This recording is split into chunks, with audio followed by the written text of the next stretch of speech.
Hello ಎಲ್ಲರಿಗೂ ನಮಸ್ತೆ. ಇವತ್ತು ಸುಟ್ಟು ಬದನೆಕಾಯಿ ಗೊಜ್ಜು ಮಾಡೋಣ ಅಂತ ಬಂದಿದ್ದೀನಿ. ಒಂದು ಕಡೆ ಆಯಿಲ್ ರೆಡಿ ಆಗ್ತಾ ಇದೆ, ಇನ್ನೊಂದು ಕಡೆ ಸುಟ್ಟು ಬದನೆಕಾಯಿ ಗೊಜ್ಜನ್ನ ಹೇಗೆ ಮಾಡೋದು ಅಂತ ನಾನು ತೋರಿಸ್ಕೊಡ್ತೀನಿ. ಓಕೆ, ಬನ್ನಿ. ಈಗ ಒಂದು ದಪ್ಪದ ಬದನೆಕಾಯಿ ತಗೊಂಡಿದ್ದೀವಿ. ಇದು ಬದನೆಕಾಯಿ ಮತ್ತು 2 ಟೊಮೆಟೊ, ಸ್ವಲ್ಪ ಖಾರಕ್ಕೆ ತಕ್ಕನಾಗಿ ಮೆಣಸಿನ್ಕಾಯಿ ತಗೊಂಡಿದ್ದೀವಿ. ಇದಕ್ಕೆ ಖಾರ ನೋಡ್ಕೊಂಡು ಹಾಕೊಳ್ಳಿ. ನಾವು ಸ್ವಲ್ಪ ಖಾರ ತಿಂತೀವಿ, ಅದಕ್ಕೆ ಸ್ವಲ್ಪ ಜಾಸ್ತಿ ಮೆಣಸಿನ್ಕಾಯಿ ಯೂಸ್ ಮಾಡ್ತೀವಿ. ಸ್ವಲ್ಪ ಒಂದು ನಿಂಬೆಹಣ್ಣು ಗಾತ್ರದ್ದು ಹುಣಸೆಹಣ್ಣು ಹಾಕ್ಕೊಂಡಿದ್ದೀವಿ. ಹುಣಸೆಹಣ್ಣು ಕಿವುಚೂಟ್ ಮಾಡ್ಕೊಂಡು ಸ್ವಲ್ಪ ಜ್ಯೂಸ್ ರೆಡಿ ಮಾಡಿಕೊಂಡು, ಇದು ಈಗ ಬದನೆಕಾಯಿಗೆ ಮತ್ತು ಟೊಮೊಟೊಗೆ ಹಸಿರು ಮೆಣಸಿನ್ಕಾಯಿ ಮೂರಕ್ಕೂ ಸ್ವಲ್ಪ ಆಯಿಲ್ ಅಪ್ಲೈ ಮಾಡ್ಕೊಳ್ಳೋಣ. ಎಲ್ಲದಕ್ಕೂ ಆಯಿಲ್ ಅಪ್ಲೈ ಮಾಡ್ಕೊಳ್ಳೋಣ. ಇವಾಗ ಟೊಮೊಟೊಗೆ, ಮೆಣಸಿನ್ಕಾಯಿಗೆ, ಬದನೆಕಾಯಿಗೆ ಪ್ರತಿಯೊಂದಕ್ಕೂ ಸ್ವಲ್ಪ ಆಯಿಲ್ ಅಪ್ಲೈ ಮಾಡ್ಕೊಳ್ಳೋಣ.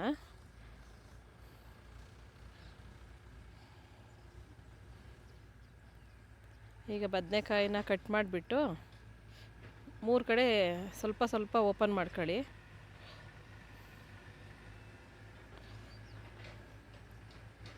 ಅದಕ್ಕೆ ಸ್ವಲ್ಪ ಬೆಳ್ಳುಳ್ಳಿ ತುಂಬನ ಅದರೊಳಗಡೆಗೆ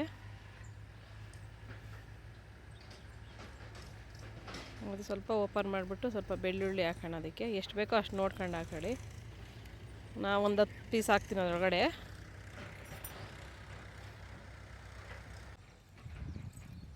ಸ್ವಲ್ಪ ಪ್ರೆಸ್ ಮಾಡಿ ಅದರೊಳಗಡೆ ಹಾಕಿ, ಅದು ಬೆಂದ್ಕೊಳ್ಳುತ್ತೆ ಚೆನ್ನಾಗಿ.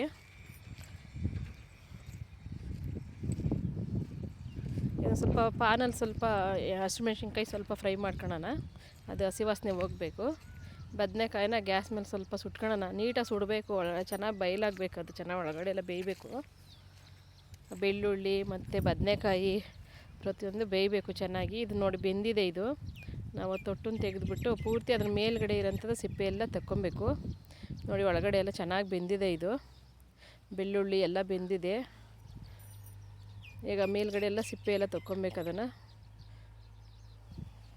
ಈ ಟೊಮೊಟೊ ಹಣ್ಣನ್ನು ಸಿಪ್ಪೆ ತಕ್ಕೊಳ್ಳೋಣ, ಬದನೆಕಾಯಿ ಎಲ್ಲ ಸಿಪ್ಪೆ ತಕ್ಕೊಂಡು ಇಟ್ಕೊಂಡಿದ್ದೀವಿ. ಸ್ವಲ್ಪ ಉಪ್ಪು ಹಾಕ್ಬಿಡೋಣ, ಅದಕ್ಕೆ ರುಚಿಗೆ ತಕ್ಕಷ್ಟು ಉಪ್ಪು ಹಾಕಿ ಚೆನ್ನಾಗಿ ಕೈಯಲ್ಲೇನೆ ಎಲ್ಲ ಕಿವುಚ್ಕೊಬೇಕು.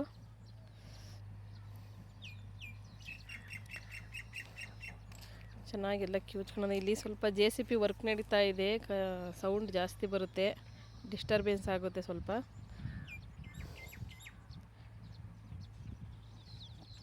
ಉಪ್ಪು ನೋಡ್ಕೊಂಡು ರುಚಿಗೆ ತಕ್ಕಷ್ಟು ನೋಡ್ಕೊಂಡು ಹಾಕೊಳ್ಳಿ.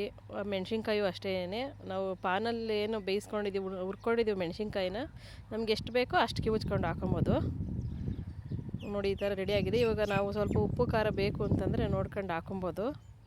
ಅದು ನಿಮಗೆ ಏನು ಟೇಸ್ಟ್ ಬೇಕೋ ಅಷ್ಟು ನೋಡ್ಕೊಳ್ಳಿ. ಇದು ರೆಡಿ ಆಗಿದೆ. ಇದನ್ನು ಸ್ವಲ್ಪ ಹುಣಸೆಹಣ್ಣು ರಸ ಮಿಕ್ಸ್ ಮಾಡಿಬಿಡೋಣ. ಇದಕ್ಕೆ ಹುಳಿನೂ ಅಷ್ಟೇ ನೋಡ್ಕೊಂಡು ಹಾಕೊಳ್ಳಿ. ನಿಮಗೆ ಒಂದು ಬದನೆಕಾಯಿಗೆ ಎಷ್ಟು ಬೇಕಾಗುತ್ತೋ ಅಷ್ಟು ಹುಣಸೆಹಣ್ಣು ಹಾಕ್ಬಿಡೋಣ ಸ್ವಲ್ಪ. ಈಗ ಉಪ್ಪು ಖಾರ ಹುಳಿ ಎಲ್ಲ ಇನ್ನೊಂದು ಸತಿ ನೋಡ್ಕೊಂಡು ಬೇಕಾದರೆ ಎಲ್ಲ ಹಾಕ್ಕೊಂಡು ಒಂದು ಸ್ವಲ್ಪ ಬೇಯಿಸ್ಕೊಳ್ಳೋಣ. ನಾವೇನು ಇದನ್ನು ಮಾಡಿ ಇಟ್ಕೊಳಕ್ಕಾಗಲ್ಲ, ಅಂದರೆ ಮಾಡಿ ಇಟ್ಕೊಂಡಾರಾದರೆ ಸ್ವಲ್ಪ ಚೆನ್ನಾಗಿ ಬೇಯಿಸ್ಕೊಂಡು ಇಟ್ಕೊಬೇಕು. ನಾವು ಸ್ವಲ್ಪ ಸಪ್ಪೆ ಇತ್ತು, ಸ್ವಲ್ಪ ಉಪ್ಪು ಹಾಕ್ಕೊಂಡಿದ್ದೀನಿ, ಹಾಗೆ ಸ್ವಲ್ಪ ಕುದಿಯೋಕೆ ಇಟ್ಟಿದ್ದೀನಿ ಅದು ಗೊಜ್ಜನ್ನ. ಸ್ವಲ್ಪ ಅದು ಬೇಯಲಿ. ತುಂಬ ಚೆನ್ನಾಗಿರುತ್ತೆ, ತುಂಬ ಟೇಸ್ಟಾಗಿರುತ್ತೆ. ಮಾಡ್ಕೊಳ್ಳಿ, 10 ನಿಮಿಷಕ್ಕೆ ಮಾಡಿಬಿಡ್ಬೋದು. ಏನು ಒಂದೇ ಒಂದು ಬದನೆಕಾಯಿ ಇದ್ದರೆ ಸಾಕು, 1-2 ಹಸಿಮೆಣ್ಸಿನ್ಕಾಯಿ ಇದ್ದರೆ ಸಾಕು. ತುಂಬ ಟೇಸ್ಟ್ ಚೆನ್ನಾಗಿರುತ್ತೆ. ಅನ್ನಕ್ಕೆ ಮಾತ್ರ ತುಂಬ ಚೆನ್ನಾಗಿರುತ್ತೆ, ಮತ್ತು ಚಪಾತಿಗೂ ತುಂಬ ಚೆನ್ನಾಗಿರುತ್ತೆ. ಮಾಡ್ಕೊಳ್ಳಿ. ಇದಕ್ಕೆ ಸ್ವಲ್ಪ ಕೊತ್ತಂಬರಿ ಸೊಪ್ಪು ಹಾಕೋಣ. ಕೊತ್ತಂಬರಿ ಸೊಪ್ಪು ಮತ್ತು ಈರುಳ್ಳಿ ಆಪ್ಷನಲ್ಲು, ನಿಮ್ಗೆ ಇಷ್ಟ ಆದರೆ ಹಾಕೊಳ್ಳಿ. ನಾವು ಒಂದು ಟೈಮ್ ಮಾಡಿರೋದ್ರಿಂದ ಸ್ವಲ್ಪ ಹಾಕ್ಕೊಂಡಿದ್ದೀವಿ. ವಿಡಿಯೋ ಇಷ್ಟ ಆಯಿತು ಅಂದರೆ ಒಂದು ಲೈಕ್ ಮಾಡಿ, ಒಂದು ಕಮೆಂಟ್ ಮಾಡಿ, ಒಂದು ಒಳ್ಳೆ ಸಬ್ಸ್ಕ್ರೈಬ್ ಮಾಡ್ಕೊಂಡು ವಿಡಿಯೋ ನೋಡಿ ಅಂತ ನಾನು ಕೇಳ್ಕೊತೀನಿ.